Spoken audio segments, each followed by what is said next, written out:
Sobrang ganda ng laban, umabot pa sa overtime. Nagamok pa sa laro si Coach Chito, pinagmumura ang referee. Lakas mangasar ni Calvin Abueva. Nagkabigayan pa silang dalawa ni Santillan sa fast break. Parang MMA ang laban sa dami ng mga players na bumabagsak sa sahig. Hindi problema kay Fuller ang kanyang eye injury. Unstoppable pa rin sa ilalim. Game 3 quarterfinals match-up sa pagitan ng Magnolia Hotshots at Trainer Shine Elasto Painters. Another great series kung saan tabla na nga sa 1-1 ang serye. Matapos tambakan ng Hotshots ang Ross noong Game 2. Maglalaro pa rin nga this game si Aaron Fuller despite sa hindi pa rin gaanong nakakakita ang kanyang kaliwang mata matapos nga yung tamaan ni Sanggalang noong Game 2. First quarter ay palitan nga kaagad ng baskets ng both teams. Agresibo nga kaagad sa opensa itong si Calvin Abueva sa kanyang back-to-back field goal sa early minutes. Good sign naman para sa Ross matapos makapuntos agad sa ilalim si Fuller. 7-minute mark ay biglang nagkaroon ng run ng Ross sa pangunguna ni Clarito na nagkaroon agad ng dalawang 3-pointer at patuloy din nga pagpuntos sa ilalim ni Fuller. Umabot na nga sa double digit ang lamang ng Rain or Shine. Na-maintain nga ng Rain or Shine ang kanilang double-digit lead kung saan step up na din si Mamuyak sa late minutes na naging agresibo sa pag-atake sa loob ng paint. Out of nowhere ay biglang nagwala sa sideline si Coach Chito after nga niya ng kanilang timeout kung saan pinagsisigawan niya dyan ng mga referee. Tagal ngang nag-amok itong coach ng Magnolia kaya naman natawagan na siya dyan ng technical. Umabot nga sa 15 points ang pinakamalaking lamang ng Ross this quarter at naibaba naman yan ng Hotshots sa 11 points after ng first frame 29-18. Second quarter ay step up naman sa opensa ng Ross sa Belga na nagkaroon ng 2 early field goals sa ilalim.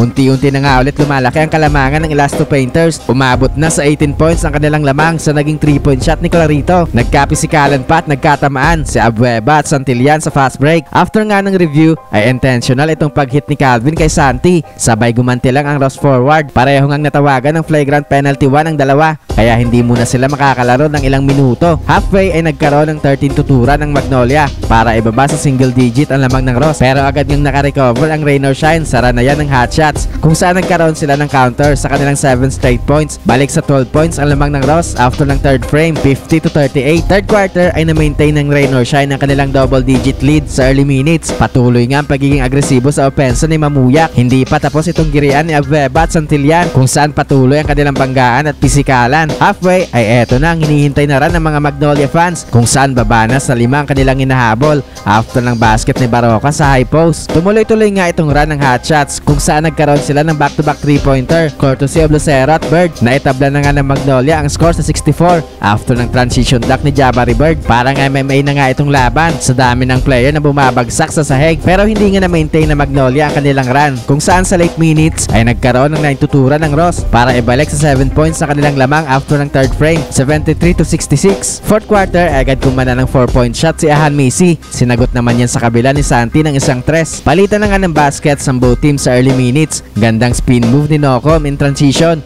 Iwan ang depensa ni Baroka. Another 4-pointer para kay Ahan Misi pero in control pa rin nga sa laro ang Ross kung saan may counter agad ang Ross sa kanilang mga baskets. Gandang fake ni Lucero sa perimeter. Sabay drive sa basket. Dinakdak pa niya dyan ang bola pero bigla nga ulit umarangkada ang opensa ng Ross sa 4-minute mark kung saan balik na ulit sa double digit ang kanilang kalamangan. Pero hindi pa nga sumusuko itong Hotshots kung saan nagkaroon ulit sila ng counter run. 1 possession lead lang para sa Ross with under 1 minute remaining. With 18 seconds ay nagkaroon ng big basket si Karakut mula sa baseline para ibalik sa 4 ang kanilang kalamangan. Pero grabe to, buhay pa nga ang Magnolia matapos magkaroon ng 4-point shot si Lucero para itabla ang laro. May 13 seconds pang natitira sa game clock. Na turnover naman ng Ross ang bola sa kanilang huling possession kaya umabot pa nga sa overtime ang game na ito. Sa overtime period ay hindi pa rin nga nagkakalayo ang score ng both teams. Sa dying seconds ng game ay nagkaroon ng 2 made free throws si Fuller para magbigay sa kanila ng 2-point advantage pero naitabla naman yan ni Lucero sa kanyang pag-drive sa basket. Hindi nga dyan pumasok ang bola pero natawagan nga dyan ng goaltending ang Ross matapos magprotesta ni Coach Chito na nagwala ulit sa mga referee. Pero sa late seconds ay napapasok nga ng Ross ang kanilang mga free throws kaya sa huli nga ay panalo pa rin ang Rain or Shine para magkaroon ng 2-1 lead sa series.